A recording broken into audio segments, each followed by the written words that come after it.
Oh well, we are gathered here today Under God. to pay our respects to an almighty diva, Period.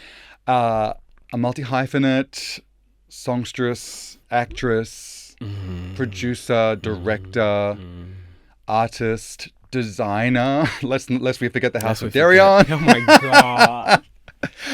And so, who better to discuss a multi-hyphenate force of nature diva than with another multi-hyphenate force of nature diva, Lyndon Watts. Hi, baby. Hi. Hi. Thank you for coming to have a chat. A pleasure. When I knew I needed to talk about Beyonce, and this is going to be as much an education for me as it is for me to be discussing and disseminating from my perspective. Because I've been there since the beginning, but also this is a very important time for this diva. Let's just start by why Beyonce for you? At what point did you feel it hitting you? I felt it with my sister in the backseat of the car singing to Writings on the Wall. So that album, my sister, beautiful black girl, obviously saw herself in this beautiful trio of black women, and in country Victoria in Australia, nothing like that anywhere. No black people to be seen. So Beyonce was kind of it for a while, you know? And to Beyonce, because we're talking about a group, and Writings on the Wall was Destiny's Child's second album, but that was the time that it really it did hit. something. Because I remember even being traveling with friends around that time, being a kid overseas, and other Australian friends and I were really bonding over that album because it was amazing. It was really sort of meaning a lot to us. Yeah. And it was one of the, and weirdly, I don't even know how, but in my very kind of conservative all boys school, it was totally cool to play Jumpin' Jumpin' in graphics class. It permeated that. It wasn't like girls, boys, gays. It was just cool. It's good. It was cool. Yeah. And it was, and I mean, I feel like Beyonce was always the standout, and I'm sure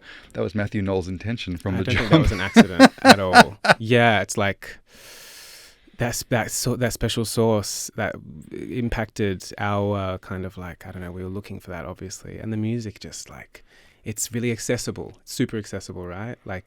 Everyone loves that sound, you know, Jumpin' Jumpin', perfect example. It's it just gets straight to the heart, straight to the feeling. So yeah, it was always kind of a omnipresent fixture in my life, Beyonce and Destiny's Child and that music. And as I grew older, I sort of met friends, and through other people, people that were bigger fans than me even, I saw my good friend Taylor was matches me with my fervor of Beyonce.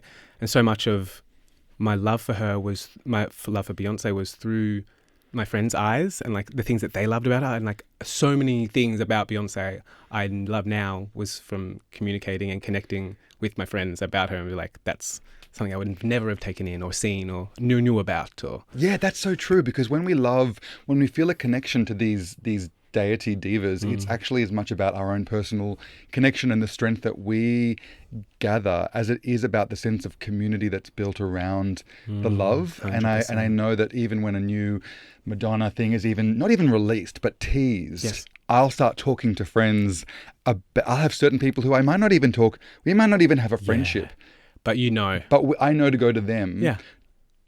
As a fellow disciple, shorthand. There's a shorthand. To then have someone who's a mutual, able to meet me in that place of wanting to discuss and celebrate the era that we're in. What's this moment? Yeah. What does it mean? What do you think? What's coming next? How do you feel?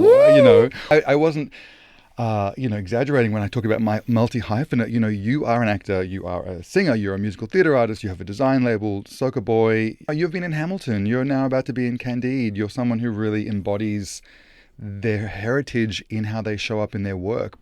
You know, Hamilton is a touchstone for so many 100%. Queer and POC honeys to see themselves represented on stage in a way that arguably they never have before.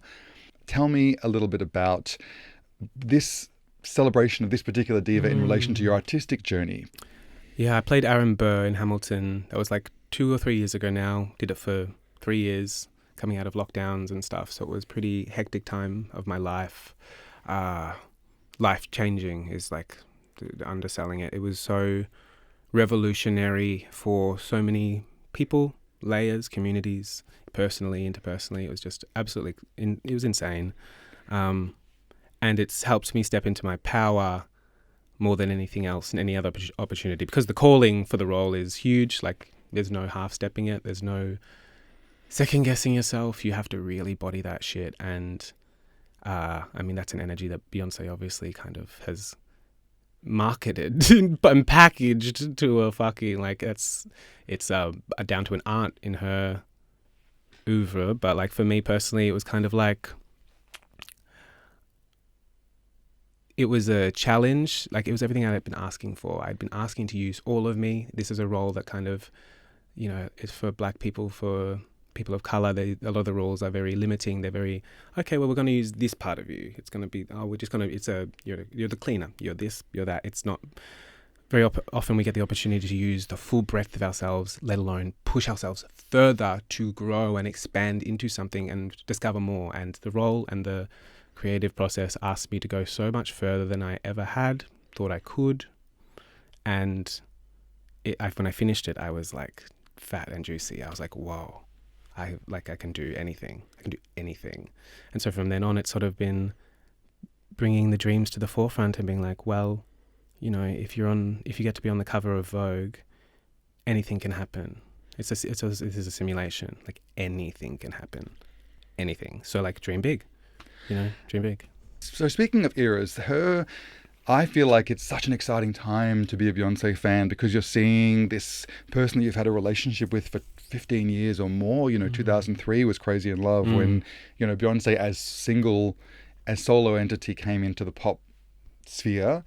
And what we're witnessing with the Renaissance tour and this kind of country reinvention, that we're just looking at someone who is really free flowing in their power. Talk about flow, huh? Talk about flow. And when I saw the Renaissance tour at IMAX, I was like, it's an embarrassment of riches. Like, it's my brain cannot comprehend that was the fashion, the cinematography, the choreography. I mean, I could watch Honey Balenciaga for 2 hours alone. You know, like Miss Honey. Miss Honey. Yeah, I love that this has become a vehicle for understanding, communicating, and also making. You know, you spoke about, your 1,000 ancestors to call upon when channeling this work. And it feels like there is more than just a single entity. There's this collective of humans working on it. And there's all of this ancestral power that she's channeling into the work as well. It feels really embodied. For real. That era was like shit world shifting. It was just crazy. That was amazing. We're so lucky to have lived through that. In real time. I know, because it'll be watched for decades. Yeah, and lived in. It's just, I was listening to some of it today. I was like, and I'm back. Yeah. Wild. What has been, when you look over there's so many flavors to enjoy, but in terms of what you got in personal power from, or what had personal resonance for you, even if they were deep cuts, not necessarily singles, what are some of the standout tracks for you in the Beyonce oeuvre? Wow. Okay.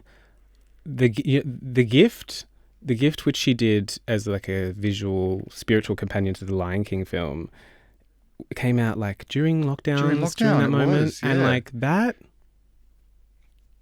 really that hit.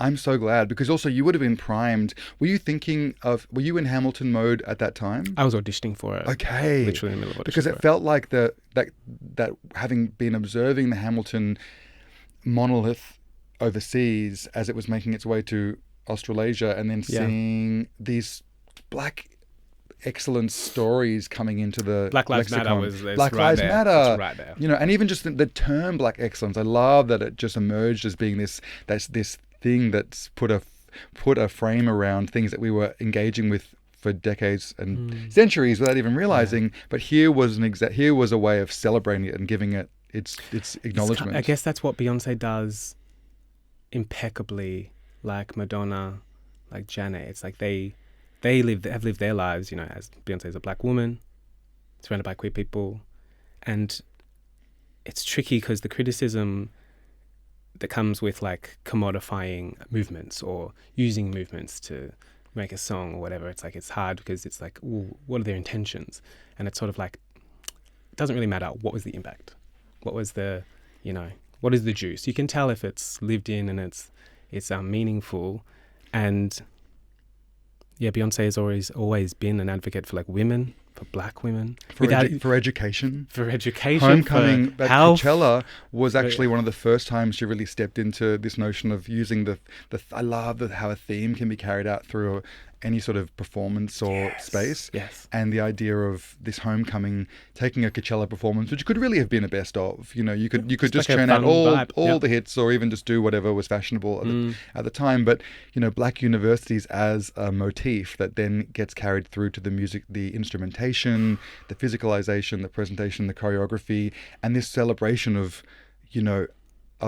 black universities and education. It's so special. So special. It's like it's a conversation starter. Exactly. Her talking about it in the documentary, being like, I didn't go to college.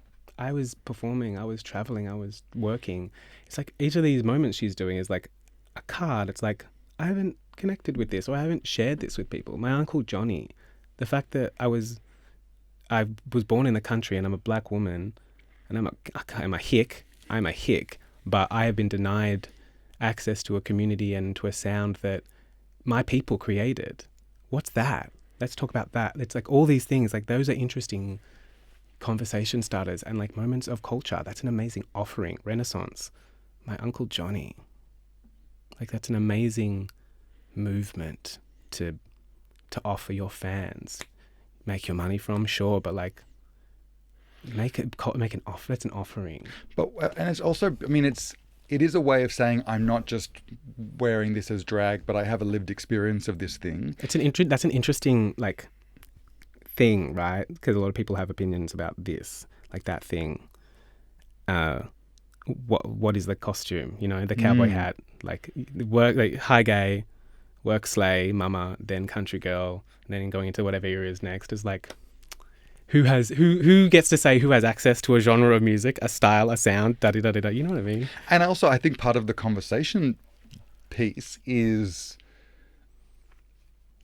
if you have a problem with it, then get talking about it, and then that will create more energy about it. Yeah. And it's a little bit more, it's like there's salty pieces, there's a salty rim to the sweetness that's going to make you maybe have issue with it, and that's going to be all the better for the public discourse around it anyway. Yeah. Let's have a discussion. Yeah. Why? What's your problem?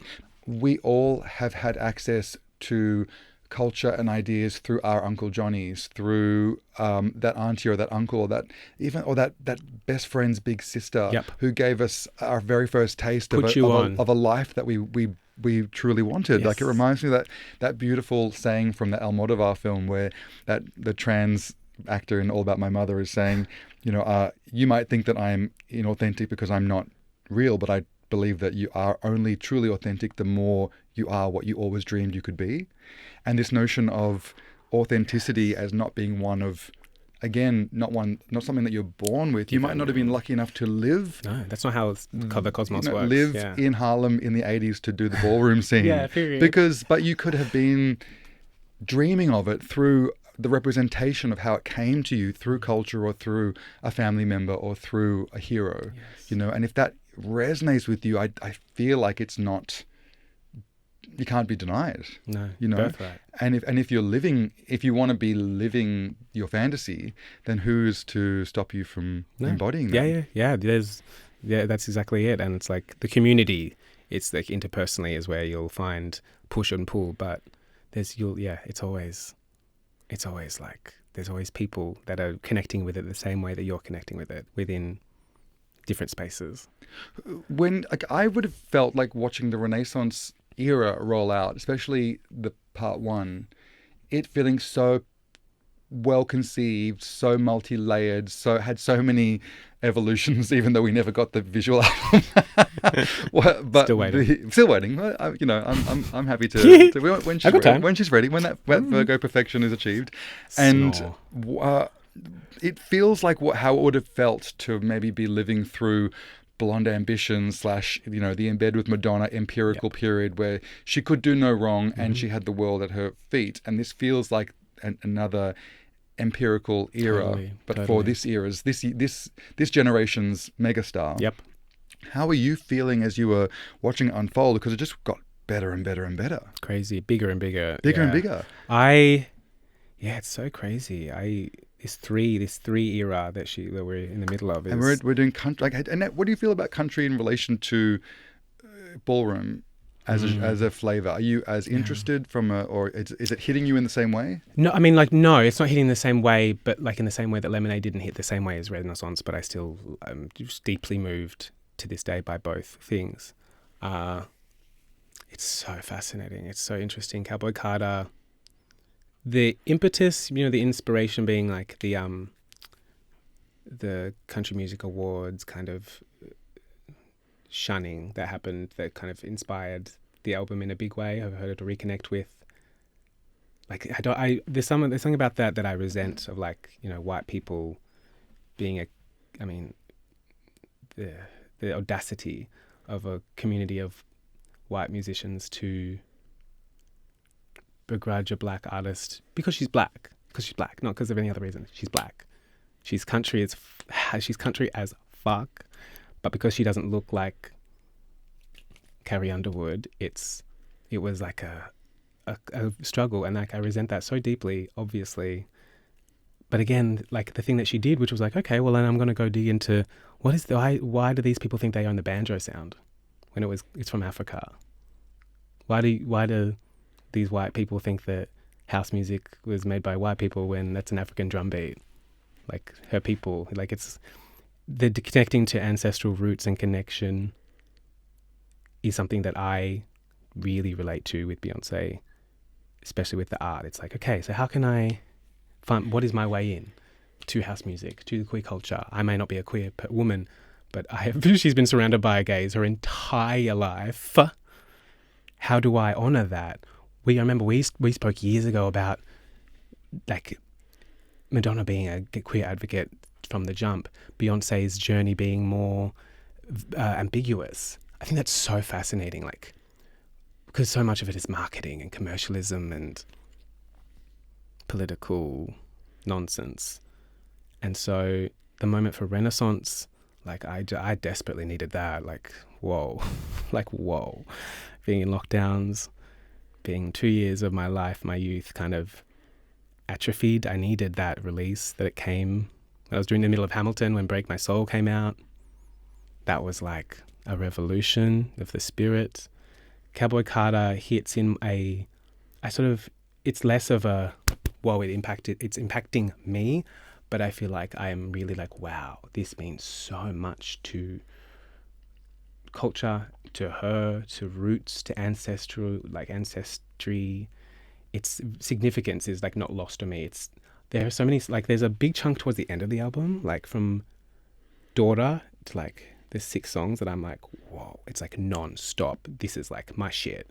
Then a lot of the stuff that I feel like she was doing to honor the country genre doesn't affect me as much, but it's sort of like still, it's like the piece, you appreciate the whole piece. And I thought when the part 1 of the Renaissance trilogy came out, I thought we were engaging with a discussion of her lived experience. But actually, now that I've seen Country, I feel like it's more of a triptych that is putting a frame around black origins of genres. Reclamation, yeah. And I'm more there for that, because otherwise I was a bit like, what are we doing? Are you needing us to buy into your lived experience in order to feel the authenticity of this expression? But I don't feel like we're being asked to do that. We're being asked to definitely look at her opinion and experience of these flavors and genres. And she could have been enjoying country behind the scenes her entire career, and we wouldn't have truly known. But I don't feel I need to buy into that belief. You'll never know anyway. You'll never know, like, I don't need to believe that she's been the world's biggest country fan all this time in order to know that that's a worthwhile expression. And I can't wait to see what part 3 means. 100%. Because it's another genre that we maybe have overlooked as having its roots in because black music. like these bitches out here really do think that white people own these genres for real, especially in Australia. There's so much whitewashing that happens musically, cross-culturally, artistically, creatively. It is white people's greatest skill, colonial greatest technique is extraction. Let's forget everything that came before it, but I'm just going to take the bindi. And I'm just going to wear that because it's just pretty. Yeah. Like Little Richard didn't exist, but Elvis existed. Darling. So this is what the biggest gift of this era is. Like you say, it's a reminder. This a reminder. Beyonce is a curator. She brings, every album has about 800 people writing these songs. She's not being like, shh, it's all me, it's all Beyonce. No, she's like, I am a taste maker. I'm an auteur. I'm a Virgo. So let me bring these bitches together and create these tracks to create this cultural moment. Each album is a reclamation. All the people she had on this country moment. That's a beautiful collaboration. The best part of art, collaboration. The best part. One person doing everything by themselves. It's Anna Wintour. Diva. It's Anna Wintour. She wishes. And so it all converges. And it's a new statement. It moves the culture forward.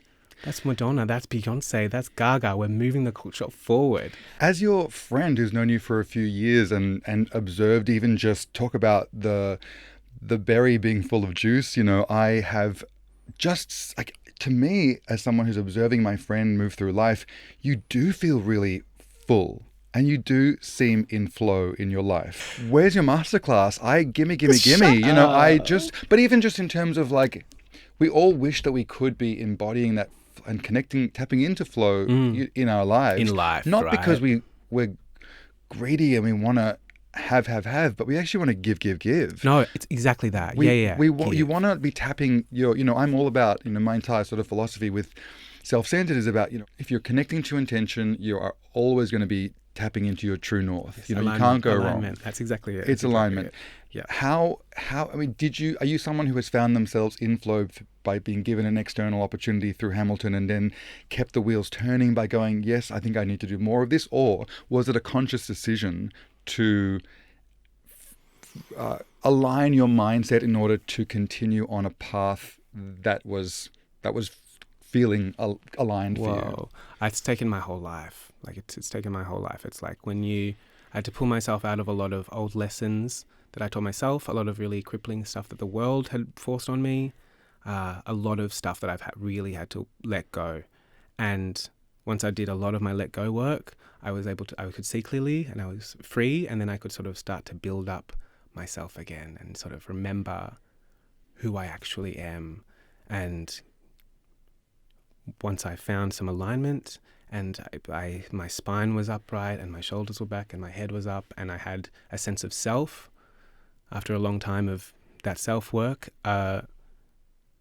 it can't be taken away now. So, you know, it comes in ebbs and flows, alignment and intention, and you lose sight of it and you fall back into it, and sometimes it's really intense and you need to back off that intense kind of focus and single-mindedness.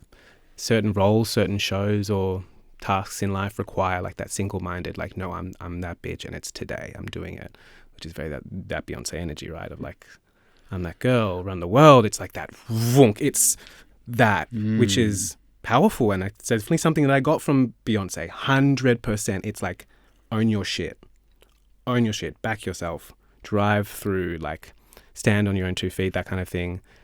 And yeah, it's taken a lifetime, you know, like everything. It's you learn pieces that I've gotten from you, from Jason, from everyone. It's like we're all just reflections of everyone else that we've interacted with and been inspired by. So I've had some incredible people that have raised me, and it's like they loved me before when I was scared and hovering in the corner, and now that I'm living free, it's nice to still have those people around and reflect that back at them, to be like, yes, you gave me this, now it's my turn. Because it's also not a straight line. Once you start that trajectory of self-discovery and alignment with intention, it's not like every day you wake up as a continuation of how you went to sleep the night before. You know, we wish it could be that easy, that you get carried along by the momentum.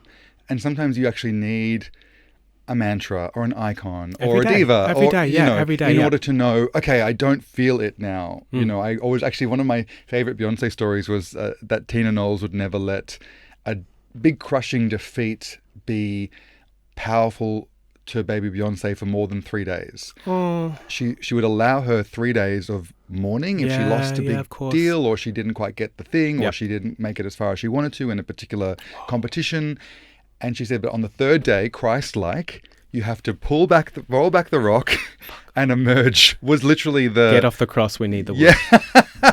Was literally the thing. You can mourn for 3 days and then you actually have to emerge. And that's Mama Tina. And That's I on love my that as a mama. thing. It's not saying be in denial of the grief No. or the loss. It's actually like feel the feels and then, but you still have to show up. Of course, you have to get up. You have to get up.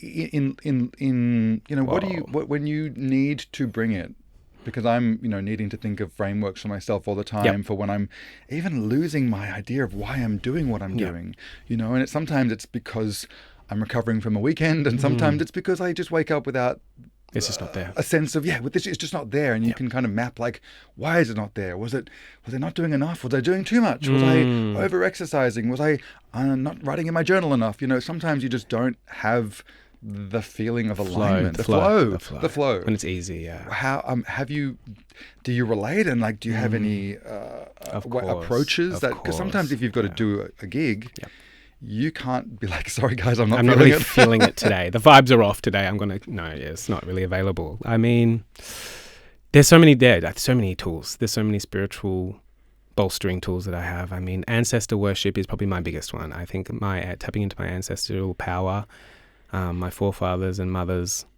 knowing that like all the work and the pain and the joy and the love that brought me here, it's like I'm bought and paid for. I am bought and paid for. It's done. It's been done. The suffering's done. I'm not suffering anymore. They went without so that I could go with. I come as one, stand as 10,000. Like there's so much strength in that. And you know what? There's so much in modern culture and in white society, colonial society, that disconnects people from that strength of like, you're not alone. You're never alone. You're not disconnected. We're the same. That is powerful. Connecting to other people, really connecting to other people, is something that I'm still figuring out. But that's the most powerful thing. People that are gone and people that are here, you're not alone. You're never alone. There's always someone to connect with. And if you're feeling, I'm not feeling it today. Ruminating. I'm guilty of ruminating a lot, and I think it's really dangerous. Like, get out of your ass and go help someone else and let that feed you. Like on stage, when I'm creating a character, Aaron Burr, Candide, the easiest way to create a character, I find, is to literally like get out of what I want to do with the character and like look in people's eyes. Like it's the most simple thing in acting, but it's actually the only important thing. Is like, if I can make a few natural choices that the script is telling me, and then just be with you, that's it. That's enough. And the script is good, that's enough. So yeah, it's like, I think Joanna Lumley was like, but we think about ourselves too much. Yeah, I think that's where an interview is. It's like, I don't think about myself that much. I was like, I think I like that too. It's like, everything's in balance. You have to be like, look in the mirror saying, I'm enough, and then we always have to be like, I'm not that great. I'm just a person. I'm just one of the crowd. I'm just one of the people. And there's like of this. It's this ebb and flow, right? But you only know when to pull the lever and push it if you're in touch with yourself and if you're in your body and you're calm and the nervous system is regulated. So those are like, that's it. Nervous system regulation, I think, is probably the biggest thing. It's equal part, I am enough and girl, shut the fuck up. Girl, shut the fuck up. It's actually like, it's because I wonder, Candide's upcoming for you. It's what you're currently, in rehearsal for. By the time this is live, it'll most likely be happening or have happened. Happening. So is there a power flavor that you have gotten from your observation of your number one diva that comes through in the work that you do on stage beyond just the behind the scenes connection persona? of Beyonce and Candide? I know, that's beautiful. No, it's like there's so much that is like an unspoken, non-labeled crossover because the influence is felt, but because from what I observe, and I don't know what flavor it'll be till I see it, but Candide's already operatic. It's it's hyper realized, and it looks like this particular world that I'm seeing in the promos is really elevated, really fun, really OTT and camp and absurdist, and I feel like you have to channel such a specific energy in order to make that world believable. 100%. You would be drawing on inspirations. What's gone into the cauldron to create this character? Ooh, that's so good. I've used a lot of, when I was doing Hamilton, they the choreographer Andy Blankenbuehler would talk a lot about like images, strong images, and like how Da Vinci would sketch in charcoal and then do it in red when it was time to lock in. And like, if we stage, it's an optical medium. The visual on a stage to create mise en scene and to create the image is really important, as well as just being in the moment and transacting. But like, I think there's something that Beyonce does, obviously, is like creating image, a poetic visual vunk. It's the painting, it's the Renaissance painting. I've used a lot of art to encourage the feeling and the sensation. Imagination is the biggest tool. Like as when I was first connecting with Candide, as I was going to sleep, going into dream state, I would picture myself I would imagine the world. I would be in the castle, I would be in the world, I would be in the costume, hearing the music, the swell, kind of making it not a 2D, okay, I've got a script in front of me. It's like you have to sort of, my imagination is my most powerful tool. So I use that to kind of make a 360 thing. So when I'm on stage, in the costume, it's like I'm in the fantasy. It's like fantasy is the biggest thing, which Beyonce does. Renaissance was this big, it's like, this is my imagination. This is when she did her poppers, she did her Thailand poppers, and she said, let's create a concert of a world.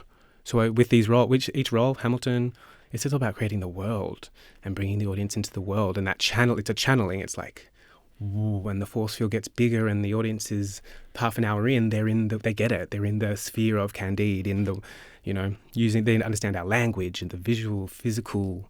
It's all, it's all a communication. So it has to, I'm always curious about what lands and what worked in my imagination but isn't quite maybe landing. So that's a nice dance as well. No, I do want to ask about world building because you talk about the world that you built in the theatre world, and Beyonce eras are worlds per True. album, sometimes per track. You can even look at every song that might be part of like the 4 release, and then very much in the self-titled, the Beyonce album release, and then very much into the Lemonade release. They were all worlds. Yeah. You've created I was so impressed as someone that knows you first and foremost as a performance artist, and then to see this more nuts and bolts design world that you created around Soca Boy, which is an accessories label that has this really strong visual identity that you've created all yourself. You've designed these accessories and these fashion pieces. For those that haven't encountered it, or might have seen you in relation to it and just thought, oh, he must be doing a brand collab. Yeah, which is most people. Because I just don't think people could actually think that someone who has a skill set that they're familiar with could do this totally other thing. Yeah. That does draw on similar world building aspects, but feels like a different skill set. Totally. What was that little? What is the world that you created? Because it feels so rich and palpable. Wow, thank you. That's so sweet. And yeah, it's Saga Boy is like, again, it's ancestor worship. Saga Boy is a Trinidadian thing. My dad used to call me Saga Boy when I was 13 and started doing my hair and wearing ridiculous clothes. I would walk into the room and be like, hello, Saga Boy. It's like a young person, typically a man in Trinidad, but it's not gender specific. It's a young person who expresses the light within in the physical. Oh, hello. What a beautiful idea. How has that not even been part of our lexicon previously? It's so rich. Yeah, I mean, like cross-culturally it is, that's why I wanted to sort of share this. It's like self-expression. My dad always taught, Dad was so expressive. He wore, smelt, cooked a life, so I see in Australia, I see the difference between the way that we lived in my family and the way that a lot of us live here. And it's kind of like, there's it's not a big shift, but a big shift in, perspective, but it changes everything. Like enjoying life and having the small things, they amount, each small part of your day amounts to your day, which is your week, which is your years, which is your life. It's all special and important. And if you want, you can take moments of mundane moments and just add an element of beauty to them.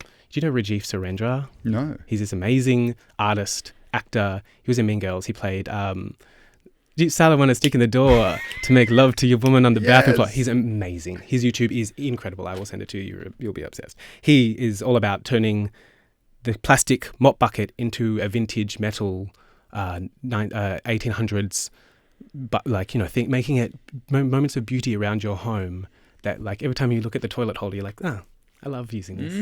Oh, I love putting my keys on this. Functional and beauty. It's like that, you know? It's like, well, that to me like extends on something that one of my previous podcast guests, Megan Morton, was talking about, creating altars around the home, and the idea of, you know, you undeniably are imbuing spaces with meaning. For example, the tech altar on your bedside table, which would feature your iPhone and your charging device. The tech altar is everything. But then, you know, the top of your fridge is an altar. Your actual mantelpiece obviously is an altar. You know, there are all of these little spaces that we are imbuing with meaning and ritual every day.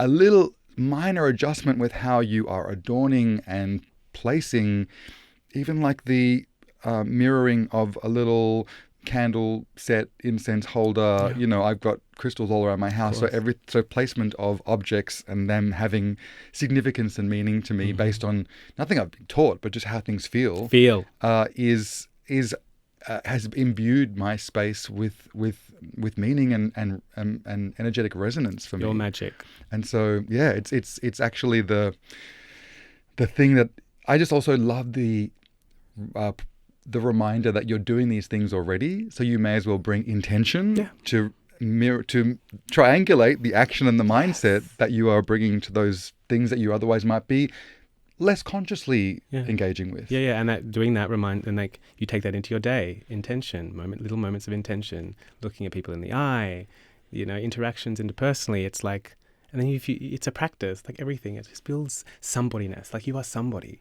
Have pride in the way you make your bed. Have pride in the way you dress and do your hair. It's not vanity. It's relishing this temple. Well, you are talking to an Anglo-Indian, and we absolutely embrace pride as like vanity is an element of something to be proud of. Because actually, and an Indian woman, when I was traveling there a few years ago, said to me so beautifully, you know, she said something like, Western women are very beautiful, but they will never be as beautiful as an Indian woman, because an Indian woman realizes that true beauty it's not what you have, but it's how you wear your hair, it's how you tie your sari. That is the way of beauty.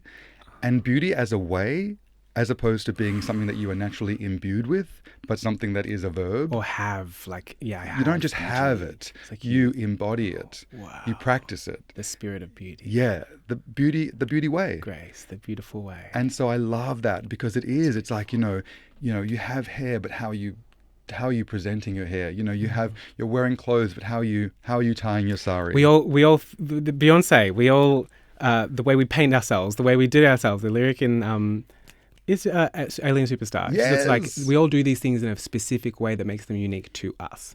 That's beautiful. Yeah, truly. Your beauty is the way that you do your hair. Love that. I love that. And amazing. There's something that really resonates with what you were saying before. I was, in me observing my friends stepping into their power and living in flow and being the fullest expression, whether it's an outfit on a dance floor or how they're showing up on stage, or the fact that there's this incredible design satellite project that lives alongside. You are so beautiful. A design satellite project. I'm writing that down. That is so glorious. Soccer boy is a design satellite project. But it's true, because it's not part of the original offering, but it's imbued with the DNA of the original offering. And I can't help but think that the cultivation of your artistic sensibility and spirit through works like the immersion into the Hamilton world, where for months and months and months and months, not only rehearsal period, but then being on stage, you are every day just to do the work. You're being asked to show up, to be surrounded by believing mirrors who say, yes, ancestry, yes, the power of more than just you or even just us. It's our 1,000 ancestors who are each showing up to be tapped into and emboldened. White culture could be aware of these things. It should be taking notes out of these books. And it can be. And there's no reason why it can't, because it's not exclusive. No. It's actually saying, you know, if you were not just scraping off the top and being so extractive in your approach, you might take the time to understand the processes and the history and the lineage, the approach that might allow you to find your own version of this, because you have your own 1,000 ancestors. 100%. You know, like, where are you from? Oh, I'm just white. Yeah. No, baby. Like, baby. if you're Scottish or Irish or British, you know, you have a lot of trauma and lived experience and power to be gained. Magic to tap into. That Celtic magic, you know, like it is. Let's get into it. It's there to be understood, and it's there to be visited. Go to your honored. Yeah, honored. Revered. Go to your motherland. Drink the water from where you came from. Understand what you've inherited and bring that into your lived experience 100%. Every day. Yes. I think that because if you're a white person, and I'm like white, I'm so white in my cultural identity, even my Indian side thinks that they're British, even though they've been Indian for 400 years. And so so we're not inclined, because you live a privileged life, you only really look at these other ways of being because you're forced to. Because you're hitting walls in life and you then need to go and do the work. Eat, pray, love moment. We're all hitting walls in life. It's not like we're not eating shit as a culture and society currently. Yep. So it's time to, I think, zoom out and maybe consider. Look at other ways of gaining personal power besides just extracting it from somewhere else. No, the ultimate lie is that it's individualism. It's the ultimate lie of disconnecting us from each other, forgetting that we are the same. Like, we are all one. We are all God. We are all connected, and there's so much beauty in that, and there's so much laying down of the arms and the greed and everything that comes from, well, I don't want to spoil and pillage this land because this is my land. This is our land. Why would I destroy something that I love so much? That's a lot of what the colony does. Is careless with everything that comes from that.